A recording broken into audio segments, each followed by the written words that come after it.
us to quickly look at pleasing God with our motives and commitment. Pleasing God with our motive. Somebody may please God and please people without his motive. What he's doing shows that God is not happy. But he's doing it. He has an ulterior motive, negative motive, wrong motive.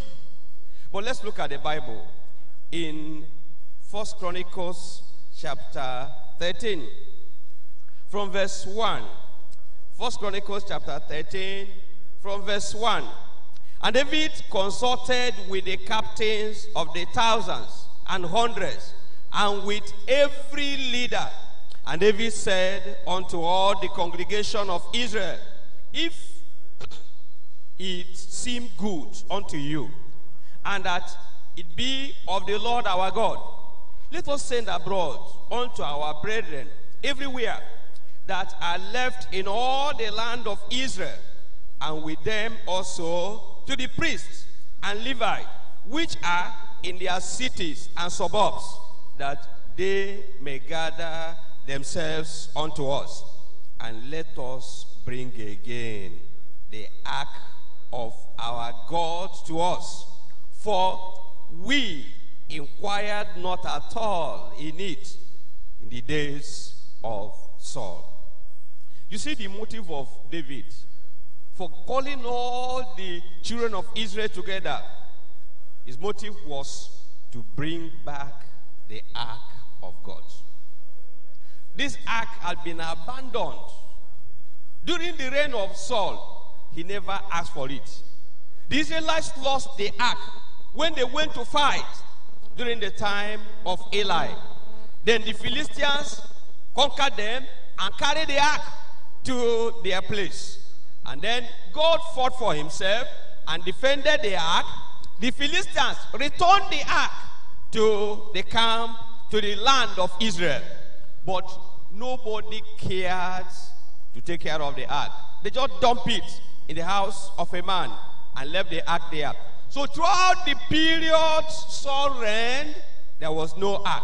They couldn't consult the ark, because the ark that signifies the presence of God, the ark that's supposed to give them coverage, security, protection, and progress, was abandoned. Now, when David came up, he gathered the whole congregation, and then he told him his motive, that this ark must be brought back. He didn't just stop at telling them his motive. He made some commitment to ensure that the ark was brought back. Look at what he did in verses 5 and 6 of that chapter 13. Verse 5 and 6. And all the congregation said that they would do so, for the thing was right in the eyes of all the people. So David gathered all Israel together from Shiloh of Egypt, even unto the entering of Hamath, to bring the ark of God from Kirjath Jearim. Bible said, apart from the fact that he told them, he now went from city to city to mobilize the people to come and bring the ark. And they came. He went to bring the ark. Unfortunately, something happened along the line. As they were coming home, Uzzah committed sacrilege. And as a result, that project of bringing the ark was truncated. It was abandoned. They couldn't carry the ark again. They left the ark in the house of Obed-Edom for 3 months. Though David was displeased, but he was not deterred. Some people have a good motive to serve God, to do the will of God. Maybe at the inception of trying to do that, there's persecution. There are trials, difficulties Then I'll say, this may not be the will of God. Let me just abandon it. Though I have a good intention, a good motive to serve God, to do the will of God.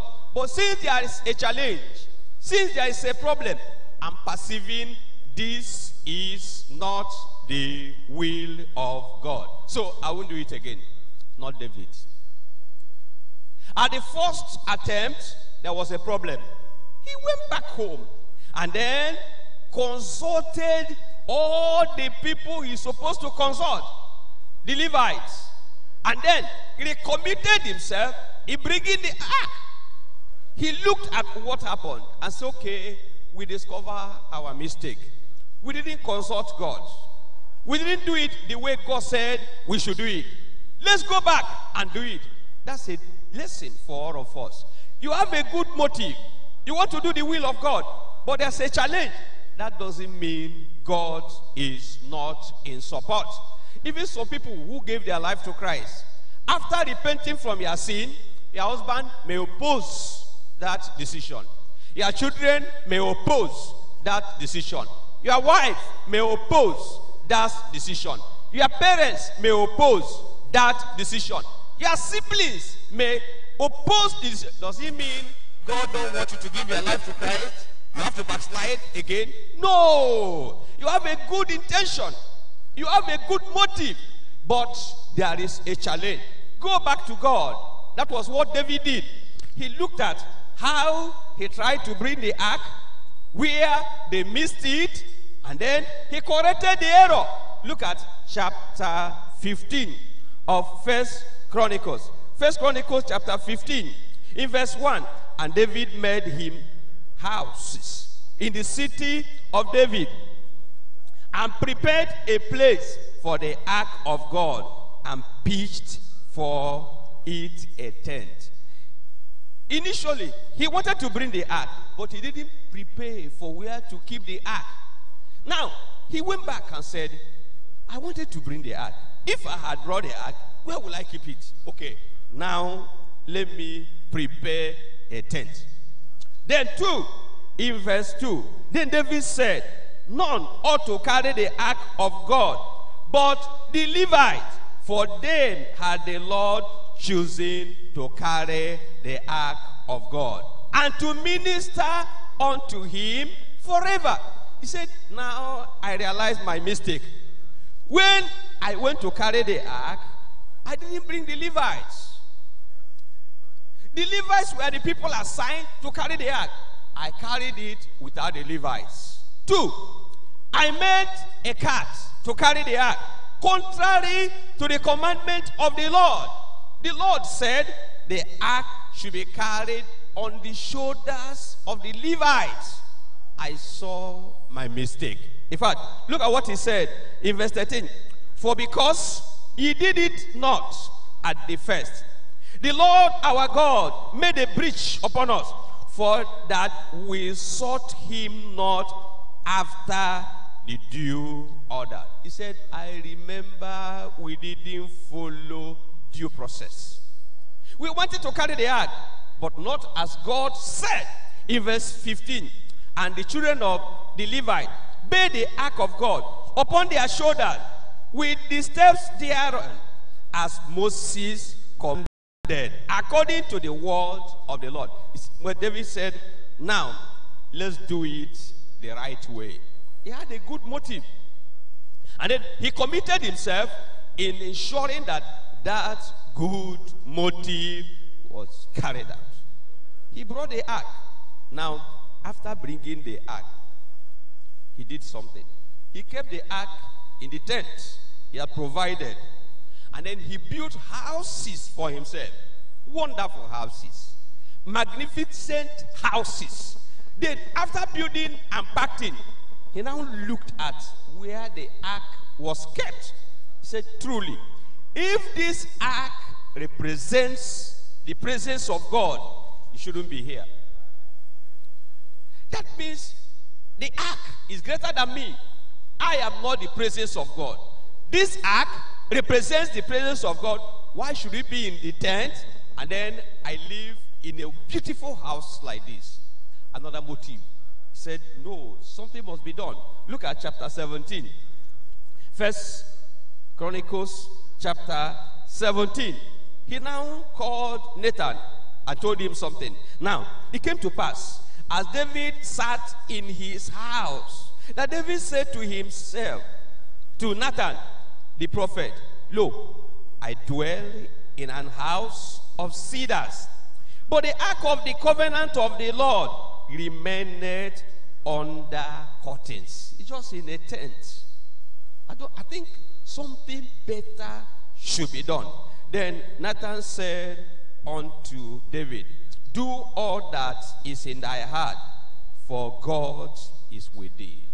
David said, I have a good motive. This ark we have brought in now should not be here.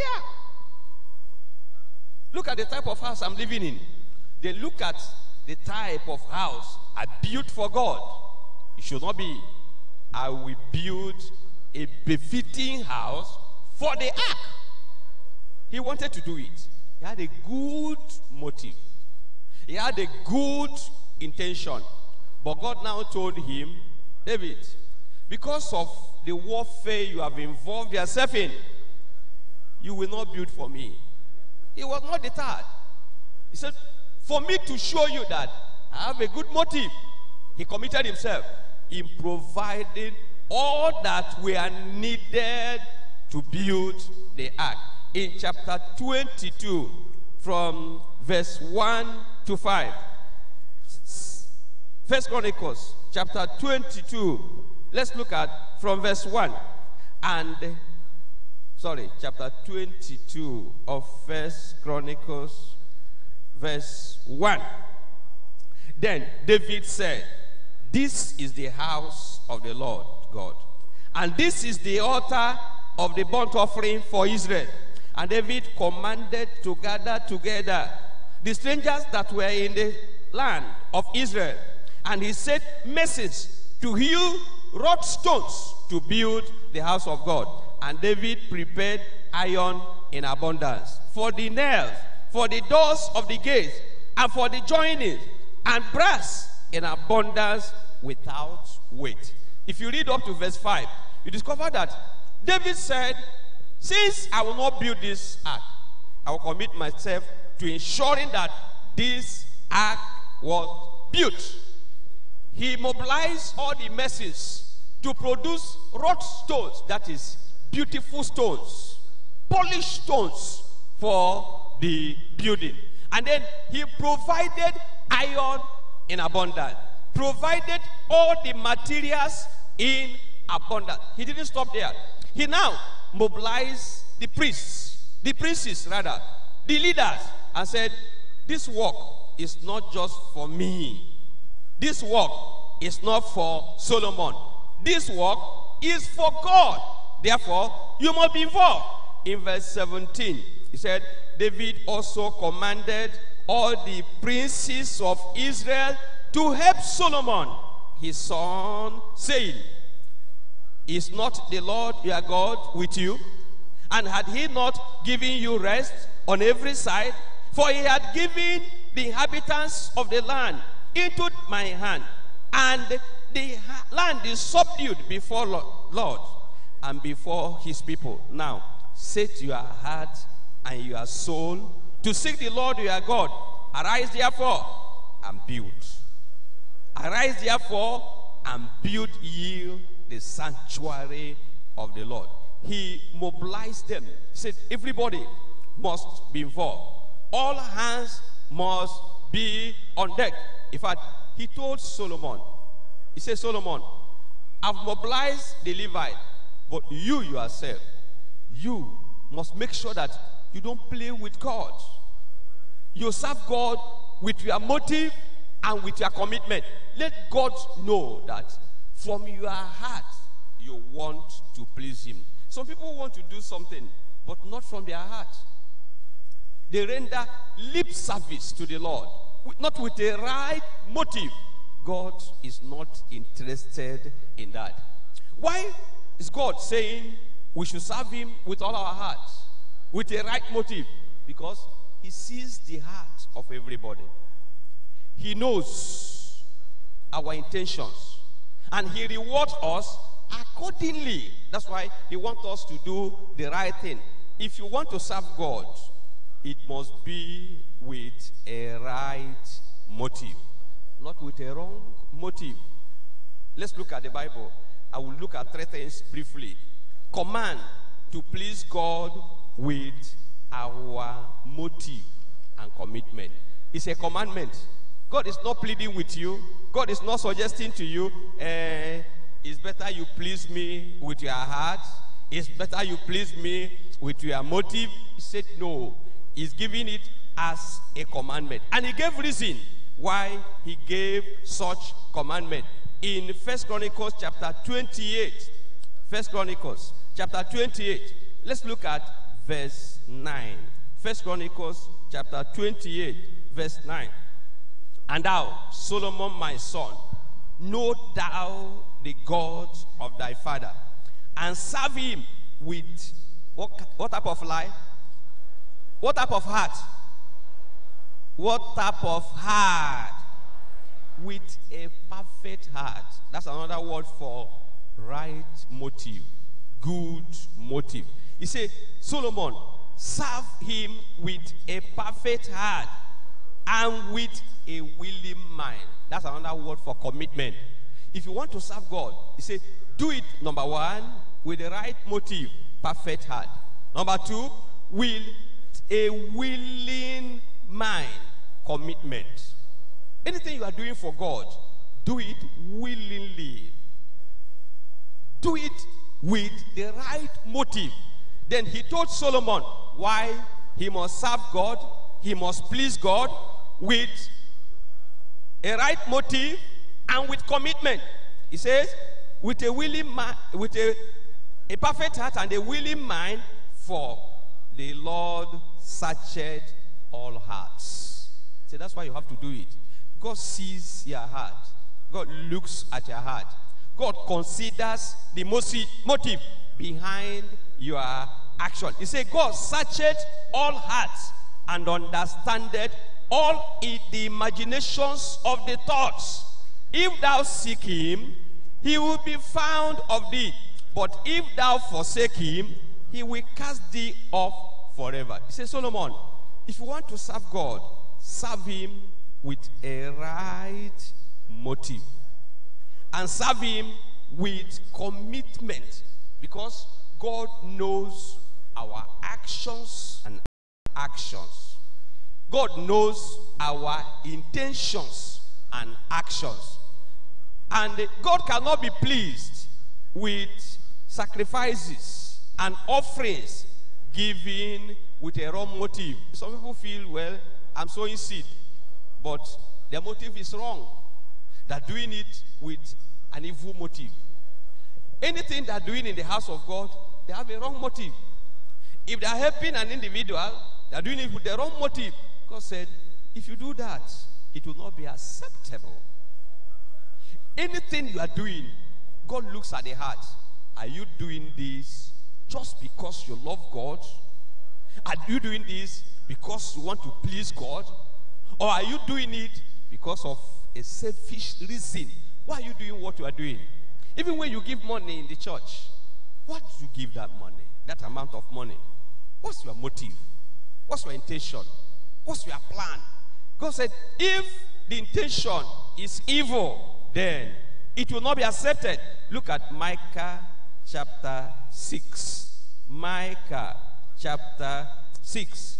I want us to read from verse 6. Micah 6 verse 6. He said, wherewith shall I come before the Lord and bow myself before the high God? Shall I come before him with burnt offerings and with calves of a year old? Will the Lord be pleased with thousands of rams, or with 10,000s of rivers of oil? Shall I give my firstborn for my transgression, the fruit of my body, for the sin of my soul? He has shown thee, O man, what is good. And what does the Lord require of thee? But to do justly, and to love mercy, and to walk humbly with thy God. He said, it's not the issue of money. It's not the issue of offering. It's not the issue of sacrifice. It's the issue of motive. What's your motive? What's your intention? Why are you doing what you are doing? If you give God money without giving him your heart, it's useless. If you sacrifice without sacrificing your heart to him, it's not acceptable. He said, your motive is the most important thing. Even in your relationship with one another, either as husbands and wife, either as parents and children, either as employers and employees, either as pastors and members, or brethren in the church. What is your motive when you relate with one another? Is it a pure motive? Or you just want to achieve something? And that's why you are doing what you are doing. God sees the motive. God understands the motive. And if the motive is not to glorify God, anything you do is useless. Look at Colossians chapter 3. Colossians chapter 3 from verse 17. Colossians chapter 3, let's look at verse 17. In verse 17, the Bible says, and whatsoever ye do, in word or deed, do all in the name of the Lord Jesus, giving thanks to God and the Father by him. Then he said, wives, submit yourselves unto your own husband as it is fit in the Lord. You are submitting not because the man is giving money. No. You are submitting not because the man promised to buy a car for you, or a cloth for you, or handset for you, or promised to do one thing or the other. And that's why you are submitting. He said, no. It must be with a right motive. As unto the Lord. You are not just submitting because if you don't do it, they discipline you in the church. The man will report to the church authority. And that's why you are submit. That one is useless. He said, as a wife, you submit yourself to your husband as it is fit in the Lord, with the right motive. Some people do it maybe because visitors are in the house. If the husband called, honey, say, sir. But when the visitors go, there's no sir again. There's no respect again. That's not proper. That's not ideal. Anything you are doing, do it with the right motive. Then to the husband, verse 19. Husbands, love your wives and be not bitter against them. You love your wife, not because she doesn't have money. Some people love their wife because she has money. Now she has money, there will be love. Now she has a good job and she's getting a good salary, fast salary. Then there is love. Now she's giving birth to children, there is love. But when the children have not yet come, no love. When the wife has no job, no love. When the wife has no business, no love. When the wife is not bringing money, no love. The Bible said, no, it's wrong. Whatever you do, right motive. As unto the Lord. He said, don't be bitter with your wife for any reason. Then to the children, he said, children, obey your parents in all things, for this is well pleasing unto the Lord. Obey your parents in all things. It's not because school will soon resume and you get school fees from the parent, then you obey because you want them to pay your school fees. You obey because you want them to buy